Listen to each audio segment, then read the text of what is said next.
Jesús.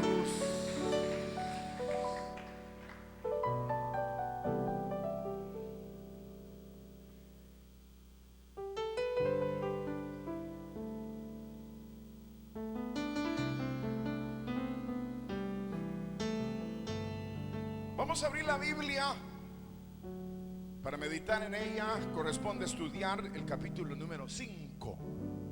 Capítulo número 5. Vamos a leer esta noche y aún algunos versículos del capítulo número 4. Y dice la palabra del Señor de la manera siguiente: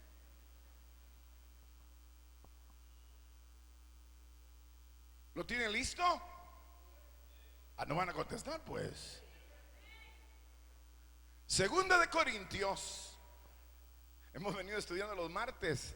Parece que ustedes no vienen, hermanitos. Los que vienen siempre saben que estamos estudiando los martes, que estamos estudiando los jueves.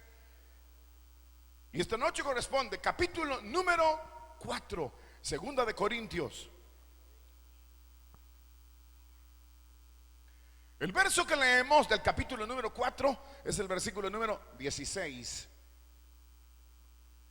Por tanto, no desmayamos. Antes, aunque nuestro hombre exterior se va desgastando, el interior, no obstante, se renueva de día en día. Porque esta leve tribulación momentánea produce en nosotros un cada vez más excelente y eterno peso de gloria. No mirando nosotros las cosas que se ven, sino las que no se ven.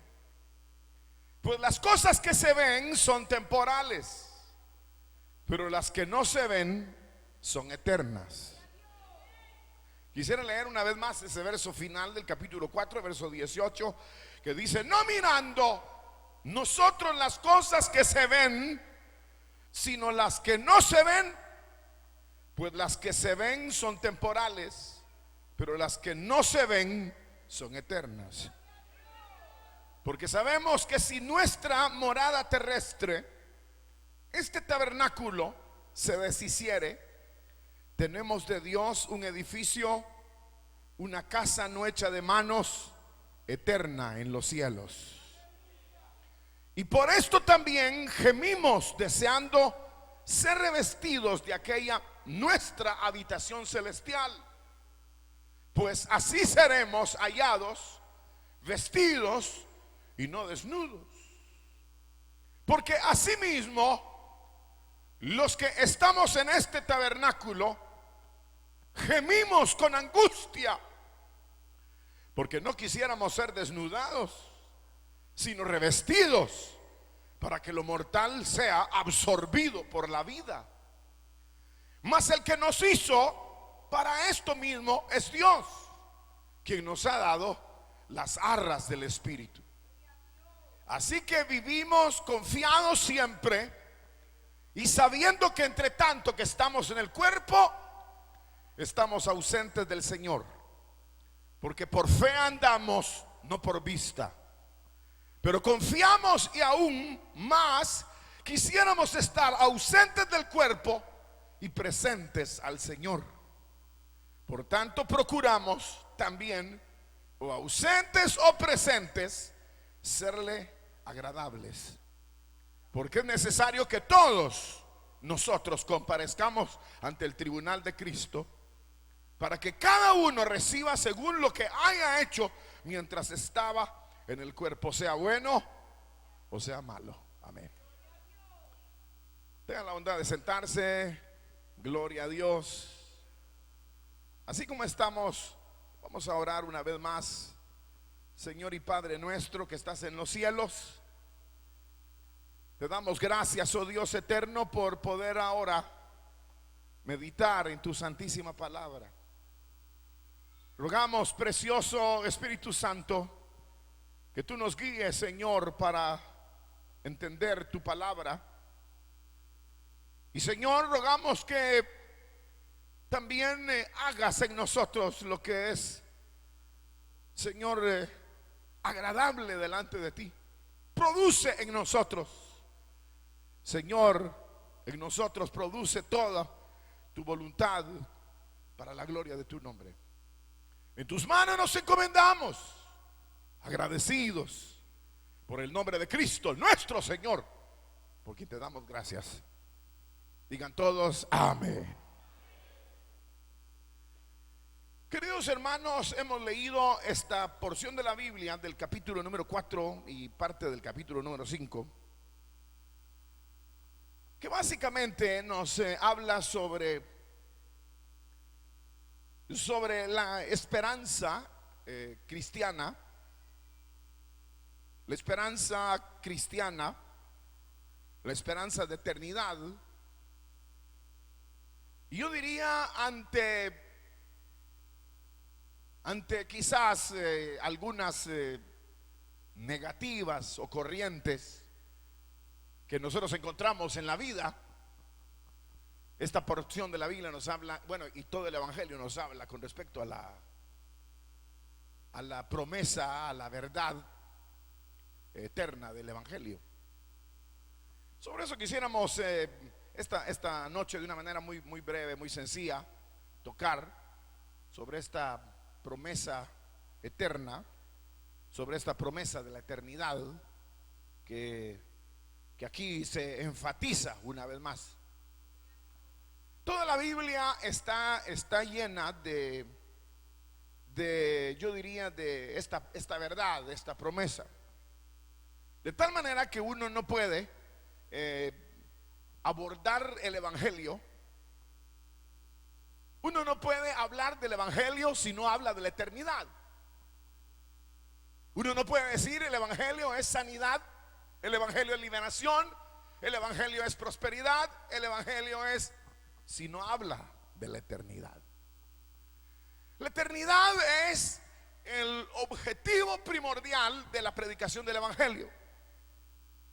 Si ustedes fueran rápidos para abrir la Biblia y leer la epístola segunda de Timoteo en el capítulo número 1 y el versículo número 10, dice la Biblia, dice así, dice: pero que ahora ha sido manifestada por la aparición de nuestro Salvador Jesucristo. Dice aquí, el cual quitó la muerte. Y luego dice, y sacó a la luz la vida y la inmortalidad por el Evangelio. Sacó a la luz la vida y la inmortalidad por el Evangelio. Es decir que el principio de la revelación de Dios, el principio de la vida evangélica, el principio de la vida cristiana, está enfocado hacia la eternidad. Por eso ustedes recordarán algunos pasajes de el Evangelio o de los Evangelios en donde hubo personas que dijeron: maestro, te quiero seguir o te voy a seguir. Y el Señor les decía: vayan a arreglar sus cosas. Yo no tengo una almohada donde reclinar la cabeza. Porque sabía el Señor que ellos lo estaban siguiendo por algún tipo de interés de carácter temporal. Por eso el Señor habló de que fueran a arreglar sus asuntos. El que se había casado, que se fuera con su mujer. El que había construido una casa, que se fuera a cuidarla. El que había comprado unos carros nuevos, que fuera a vivir con sus carros. Pero el que lo iba a seguir a él, lo iba a seguir solo por una razón. ¿Por quién era él? Era el Mesías, el Rey, que había sacado o había venido a sacar a la luz la inmortalidad, o no habría manera de seguirlo, o no habría otra razón para seguirlo. En algunos casos, recuerdan ustedes que le dijo a la gente: ustedes me siguen porque les di de comer. Es decir que a las personas que con otro motivo estaban siguiendo a Cristo, Él los devolvía. Porque no tiene sentido la vida espiritual, la vida cristiana, si no está enfocada hacia los valores eternos. No tiene sentido. Porque este mundo en el cual vivimos, en el cual usted nació, es un mundo que está condenado. Condenado no solamente a una vida de desgracia y de ruina, sino que está también condenado a la eternidad misma de sufrimiento, lejos de la presencia divina. Después de que no haya nada en este mundo, nada. Si explotaron bombas atómicas, si se vino el mar encima de toda la tierra seca y no quede nada, los hombres que vivieron en la tierra irán a una eternidad de vida o de muerte, de condenación o de eternidad en Dios. Es decir, que el todo de la existencia y el todo principalmente de la revelación divina tiene como objetivo que nosotros los seres humanos abramos nuestros ojos hacia los niveles de la eternidad. La Biblia señala claramente en la epístola de Juan, también muy fácil de encontrar, pero no la vamos a hacer ahora. Dice: el mundo se pasa, el mundo y sus deseos se pasan, pero lo que permanece es lo que Dios hace. Por eso la Biblia dice, también Juan hablando dice: no améis el mundo ni las cosas que están en el mundo. Entonces cuando el hombre nace en esta tierra, se enfoca generalmente en el afecto, apego, búsqueda de los valores temporales. Y entonces la vida del hombre llega a pensar y a creer que la vida depende de la acumulación de los bienes o de todo lo que pueda lograr en esta tierra. Y no importa cómo lo logre, pero lo va a luchar por ello. Si es trampa, si es robo, si es asesinato, pero él quiere poseer y acumular. Porque cree, ¿qué cree? Que la vida del hombre consiste en los valores que ve.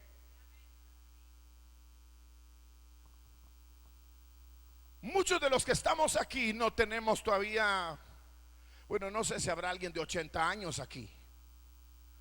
60 tal vez sí, algunos. 50 también. 40 también.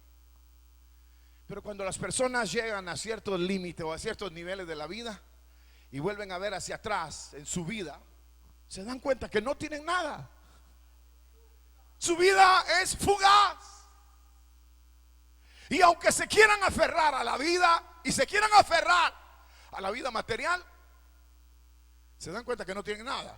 Yo conozco algunos personajes, algunas personas, amigos y queridos amigos y hermanos y todo eso, que cuando fueron jóvenes construyeron, acumularon riqueza. Hoy que están adultos lo están vendiendo todo.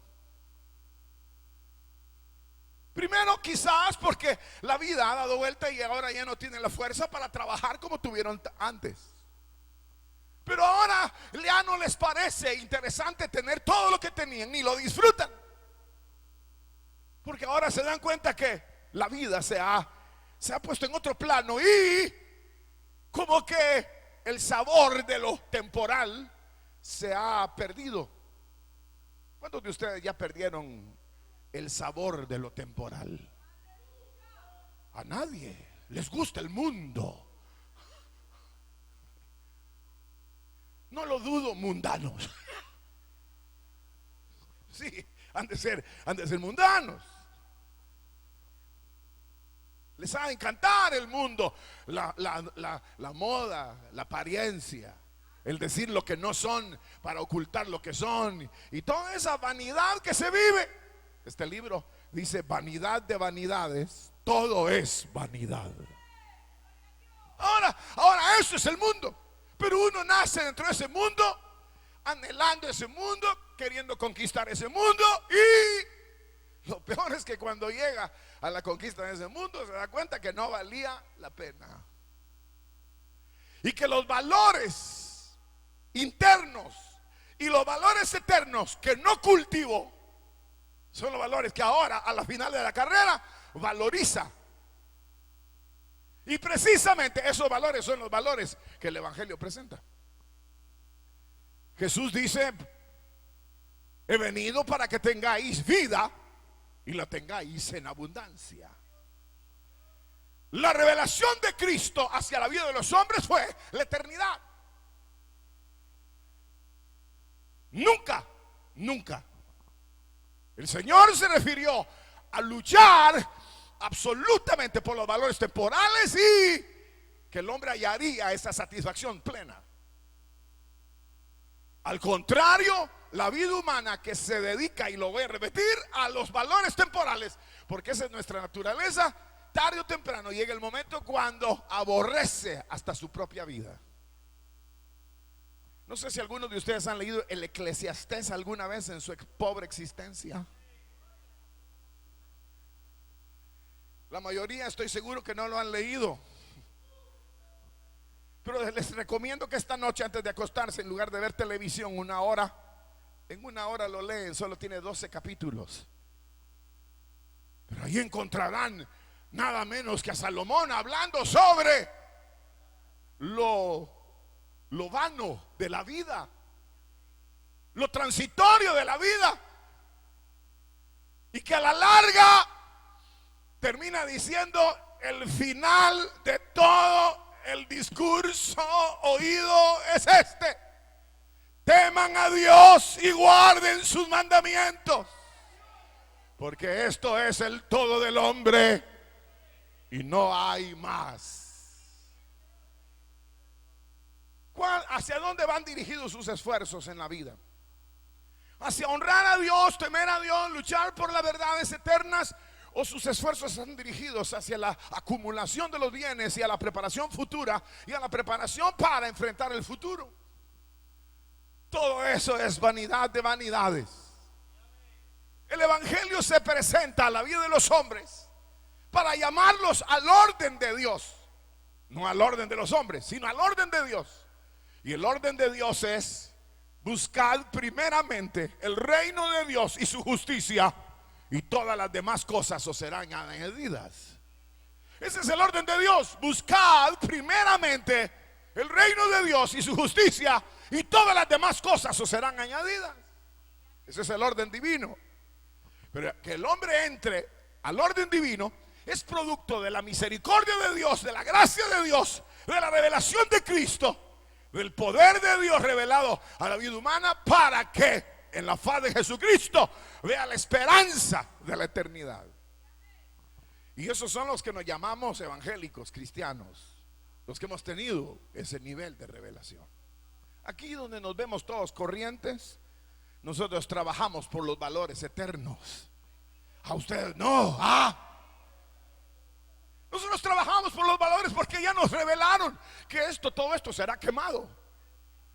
Malaquías dice: los elementos serán quemados y no les dejarán ni raíz ni rama a los impíos, ni raíz ni rama, nunca más retoñarán, porque solo vivieron para los valores temporales. Mas el Evangelio ha traído la esperanza de eternidad, limpiando nuestros pecados y haciéndonos aptos para la eternidad. Una vez que nosotros emprendemos el camino hacia la eternidad, entonces pareciera que hay dos elementos que se cruzan en el camino nuestro para pretender o pretendiendo evitar que nosotros nos consagremos a los valores eternos. Quisiera mencionar dos, pero tres también tengo deseo de mencionar.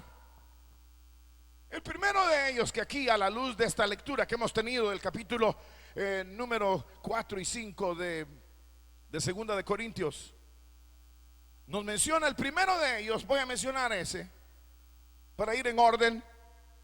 Son las circunstancias, las pruebas, los problemas que no sé, como que los problemas y las pruebas nos abofetearan.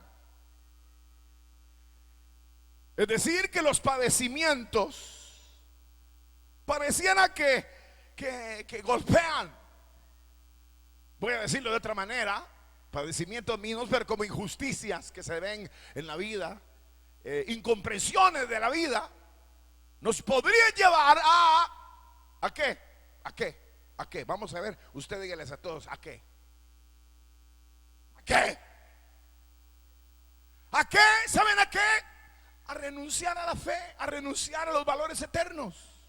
¿Cuántos de ustedes hoy leyeron unos 20 capítulos de la Biblia? ¿Cuántos de ustedes oraron por lo menos hoy unos sus 15 minutos, para no decirles una hora? ¿Cuántos de ustedes hablaron de Cristo a alguna persona hoy? ¿Cuántos de ustedes estuvieron adorando al Señor por unos 5 minutos diciéndole: Señor, gracias porque pronto veré tu rostro, o no sé cuándo lo veré, pero veré y voy hacia la eternidad, estoy viviendo para ello?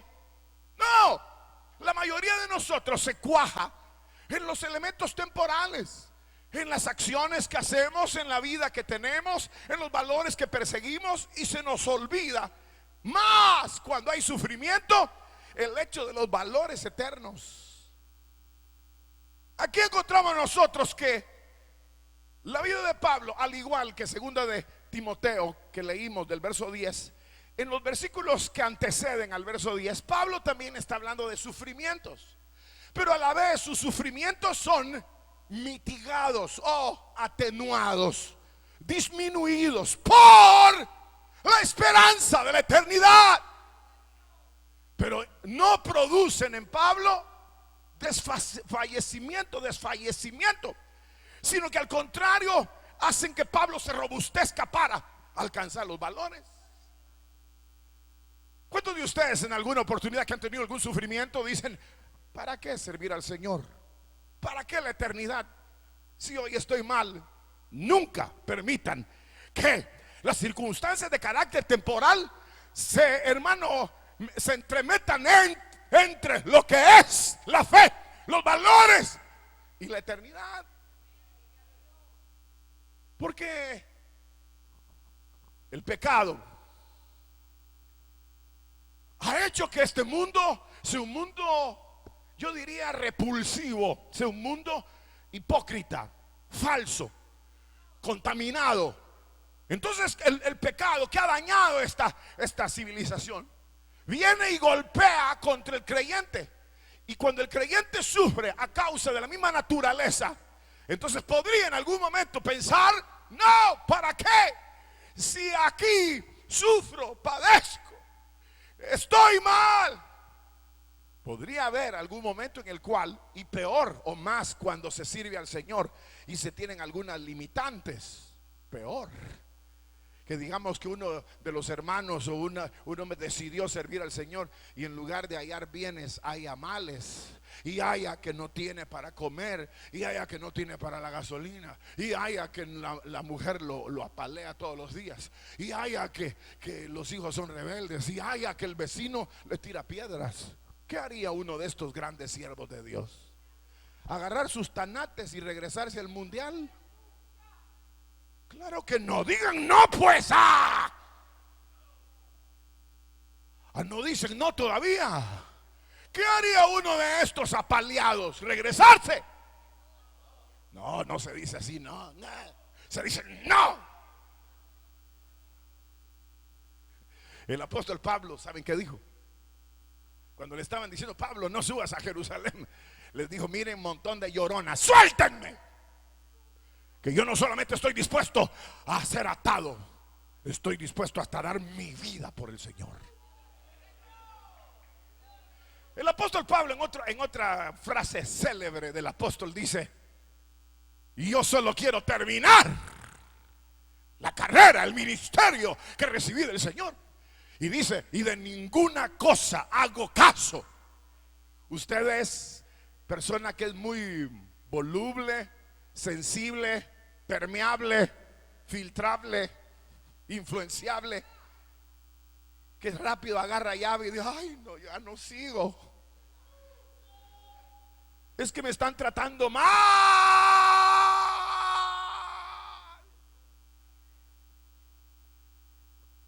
Es decir, que todavía no entiende los valores de la eternidad. A nosotros no nos dieron un evangelio que es una coraza, que nada te podrá ocurrir, nada te va a salir mal, todo te va a ir bien. No, el apóstol San Pablo dice: el que quiera vivir piadosamente padecerá persecución.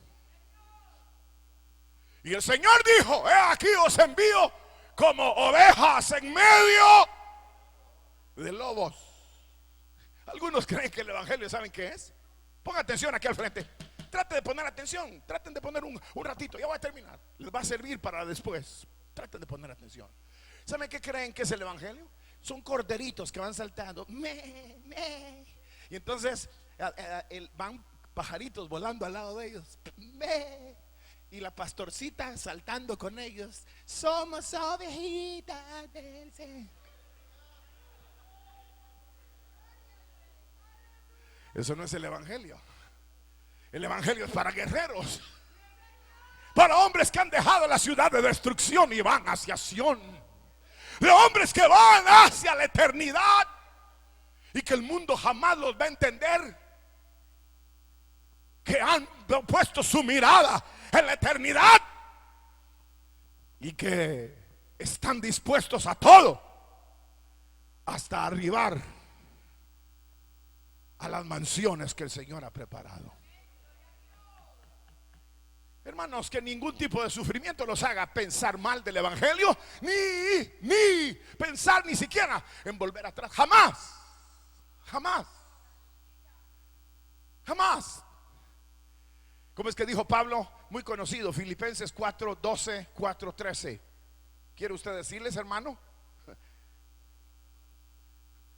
Sé tener y también sé no tener.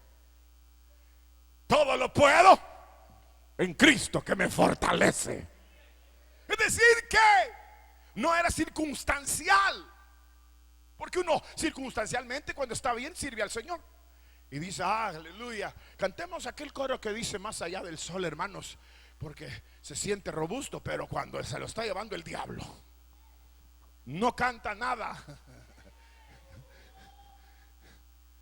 Pero es ahí donde debemos de fijar nuestros ojos en Cristo, que ni lo alto ni lo bajo, ni ángeles ni principados, ninguna cosa creada nos podrá separar del amor de Dios que es en Cristo Jesús, Señor nuestro. Levanten su mano, digan gloria a Dios. Y entonces, ¿por qué se quejan? ¿Por qué lloran? Si oyeran ustedes orar como oran, dan lástima. Ayúdame, Señor, ayúdame. ¿Ayúdame de qué? Y no vamos a la eternidad, pues. Y no ya lo salvó, y no ya lo perdonó, y no ya lo hizo nueva criatura. Ya nos hizo herederos de la eternidad. ¿Qué más quieren? Queridos hermanos, que nada de eso nos estorbe, ningún padecimiento, ningún estorbo. Alabemos al Señor y pongamos nuestros ojos, como dice Colosenses, arriba, donde está Cristo sentado a la diestra de Dios. Aparte de la tribulación hay otro factor, que es el factor que aquí se analiza también. Es la muerte. Es el desgaste de la vida, que también pareciera ser un factor que se cruza en medio de la marcha de los hombres. La muerte, según se deja entrever, bueno, aquí y en otras porciones de la Biblia, es el postrer enemigo que será vencido. Pero la muerte, yo quisiera decir que el Señor reprenda la muerte. Pero la muerte es horrible, porque es separación. La muerte es separación. Cuando uno ve fotos del pasado, tan jóvenes, ahora ni dientes tienen. Fuerte, ahora ya camina lento.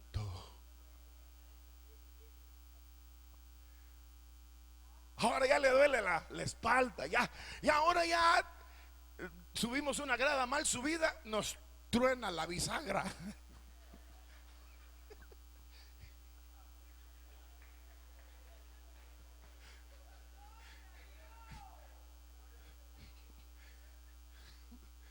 Es decir, que la vida, la muerte es abominable. Que el Señor reprenda al diablo y a la muerte y todo eso. Digan amén.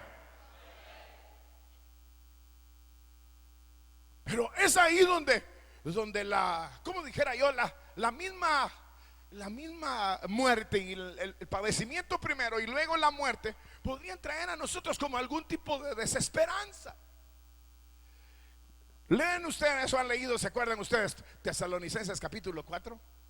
Mis hermanos, quiero que no se desesperen como los que no tienen esperanza. Porque si hemos creído que Dios levantó a Jesucristo, también a nosotros nos levantará. Pablo habla a los corintios y habla a los tesalonicenses para que la muerte no sea un espanto que nos debilite en el andar. Por eso Pablo dijo estas palabras bellas, también ustedes ya las conocen: si vivimos, para Él vivimos, y si morimos, para Él morimos. Sea que vivamos o sea que muramos, somos del Señor. Digan gloria a Dios, pues. Es decir, que no debe de ser motivo de desesperación. Por eso aquí en este capítulo y en el capítulo 15 de Corintios de primera, se habla sobre el desgaste. Dice: nuestro hombre exterior se va desgastando. Verso 16, capítulo 4, se va desgastando nuestro hombre exterior. Nuestro hombre exterior se va desgastando. Pero luego dice: no obstante, el interior se renueva de día en día. Y luego dice aquí: porque sabemos que si, verso 1 del capítulo 5, nuestra morada terrestre, este tabernáculo, se deshiciere, tenemos de Dios un edificio, una casa, no hecha de manos, eterna en los cielos.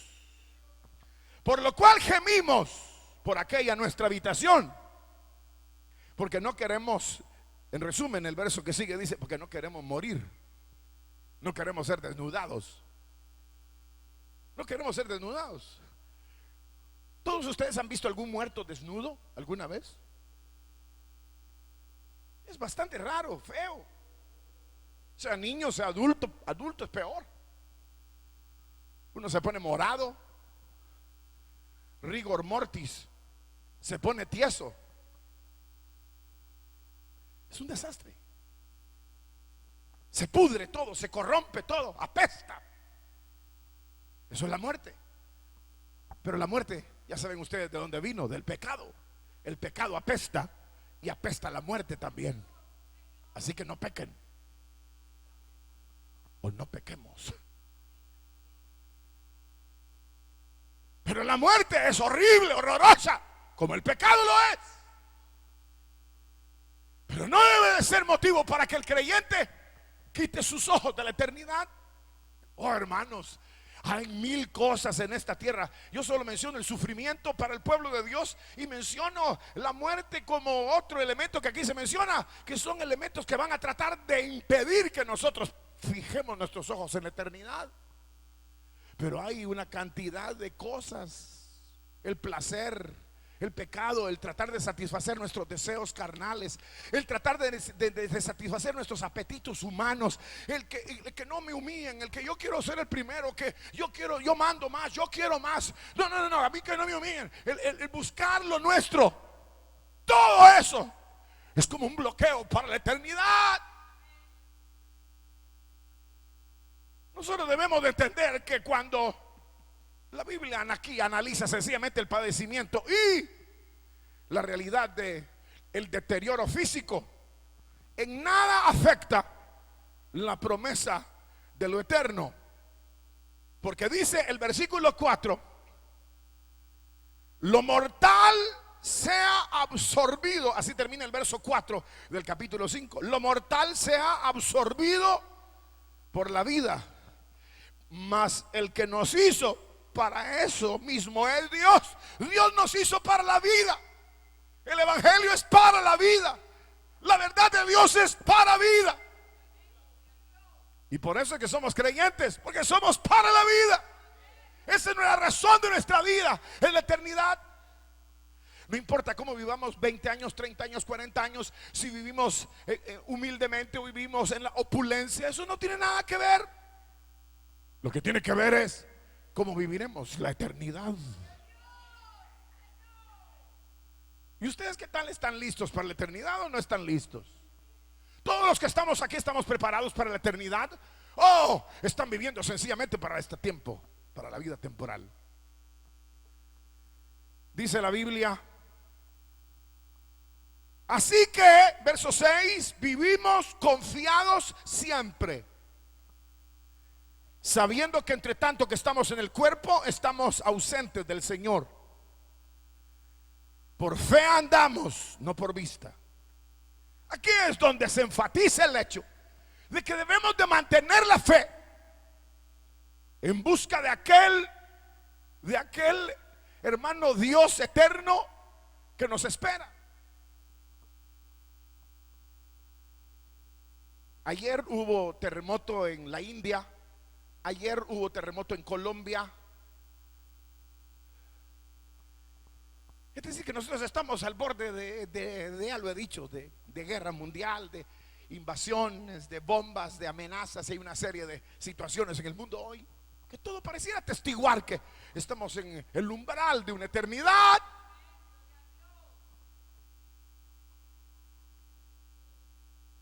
Y usted está listo para la eternidad. Ha creído en el Hijo de Dios. La fe la tiene cimentada. Yo recuerdo en una de las narraciones de el predicador Spurgeon, que dice que fue a visitar a uno de sus miembros que estaba a punto de partir, y le dijo: ¿cómo se halla, hermana? Y le dice la hermana: estoy emocionada. ¿Cómo? Estoy emocionada y estoy feliz. Y él se sacudió, porque usted nos ha enseñado acerca de la eternidad. Y estoy a la expectación de lo que será ver el rostro de mi amado Salvador. Para nosotros vivir ahora es motivo como de tristeza, porque no estamos con el Señor de una manera literal. Cuando muramos, estaremos y abriremos los ojos en esa eternidad de gloria. Este libro sagrado dice: ausentes del cuerpo, presentes con el Señor. Si alguno de ustedes se muriera hoy, mañana o un día de estos, y lo tuviéramos que velar aquí o en una funeraria o en su casa, estaría ahí el cuerpo botado, el cuerpo acostado en un cajón. No importaría, usted estaría presente con el Señor.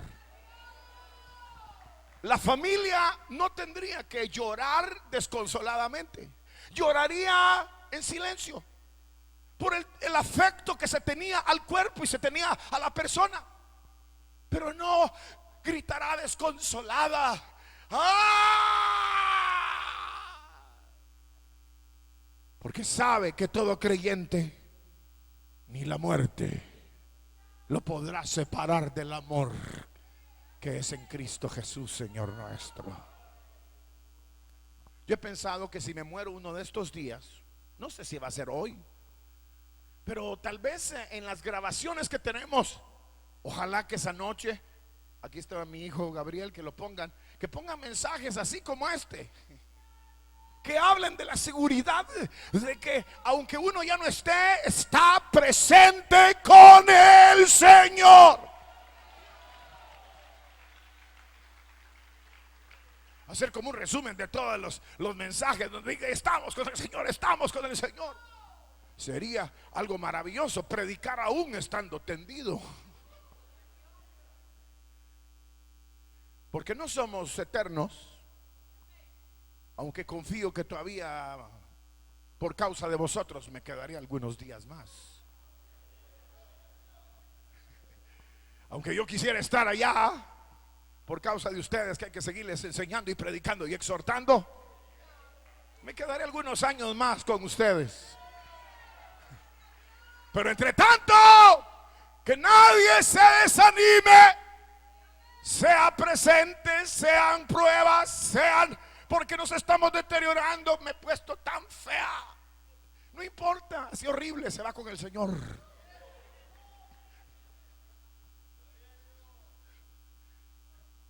No importa. Cuando abramos los ojos en la eternidad, vamos a tener otra presentación. Queridos hermanos, este libro sagrado dice,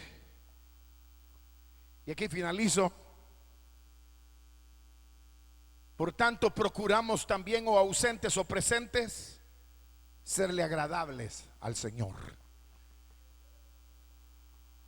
Que nuestro objetivo sea ser agradables a Dios, porque lo quiera o no, va a presentarse delante de Dios un día.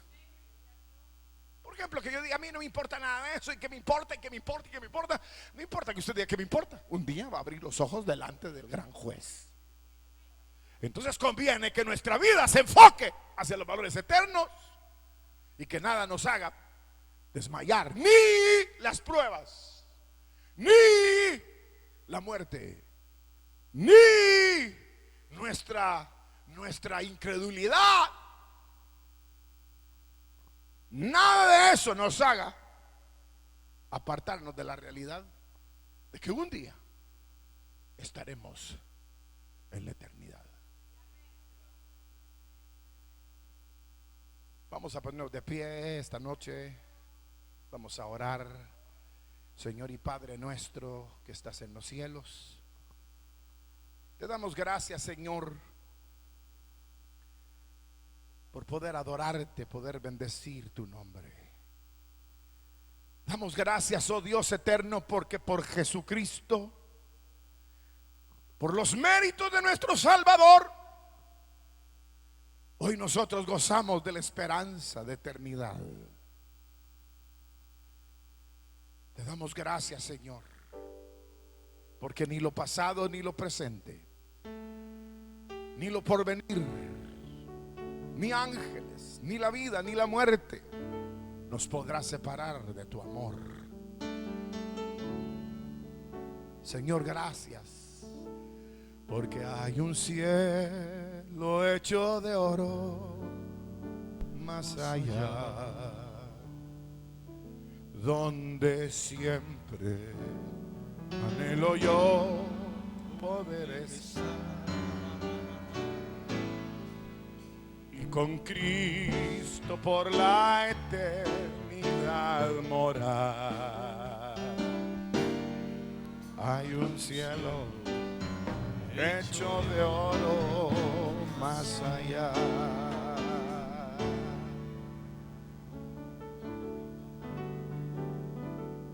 Vamos a cantarlo una vez más. Hay un cielo que nos espera. Trate de pensar en ese cielo y no se preocupe, porque el Señor nos sostendrá hasta el día de nuestro arribo